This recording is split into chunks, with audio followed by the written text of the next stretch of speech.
So no mod. It's a lawsuit. Great, that'll make Captain Marvel in court. It won't be the first case in the American judiciary to hug it out. Iman, hello, how are you today? Genuinely, how are you? So good. I'm emotional, I am happy, I am excited to talk to you.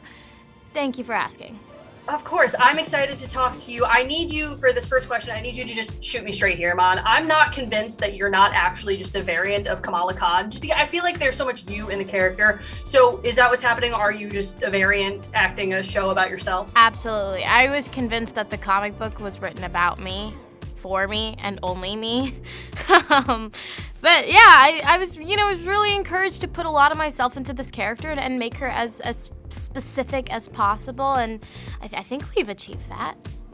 I would agree, and I am curious though, and in being that specific, I mean, she is, I don't want to say a newer character because that's not necessarily true, but newer relative to some of the established, the legends in the MCU and in the comics.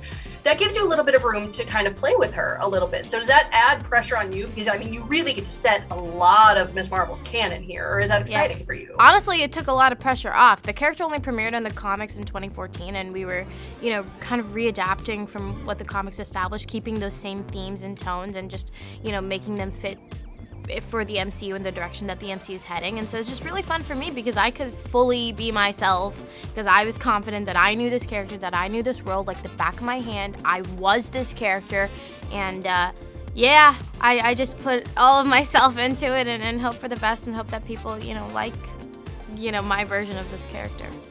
Of course. As a fan, is there anything from the comics, because I know that you know these comics so well, is there anything from the comics, from the character, that you really, really wanted to include or fought to include? Lockjaw. I love Lockjaw.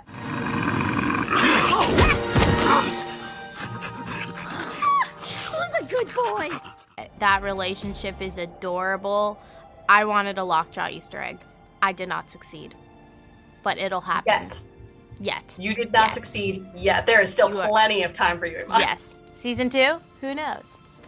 Well, so beyond that, I mean, if you could have a wish list, your top 3 wish list for Ms. Marvel, what would it be? In terms of story arcs? Yes. Ooh, I have so many. Okay. Lockjaw, obviously. There's this one storyline where Electro's the villain and Bruno ends up, seeing all of Kamala's possible futures. And that frame broke my heart, because there was one of him getting married to Kamala, one of Kamala being president. I love it, and meanwhile Kamala's just trying to figure out what's going on with her and her powers. I think that's so much fun. I want to see Loki. There's in the 2014 run, Loki does come to Jersey City, and they kind of he protects the kids for a hot second, and kind of gives Bruno some love advice and relationship advice. I think that would be really funny. I like where your head is at here. I don't think anyone would be mad if Ms. Marvel was the reason that Loki came back into the MCU. I like your thinking here, Iman. Yeah. I do want to ask, because you are, you got the Marvels coming up. You've got Brie Larson, who is she's Brie Larson. There's really not much more that can be said there. And Teyonah Parris. I know that you've said that they've been wonderful so far. I'm curious, is there anything that, is there one moment in particular that you've had with them so far that stands out in your memory that you're I just love them. They're great. I'm in good hands. Just the way they would check up on me, really.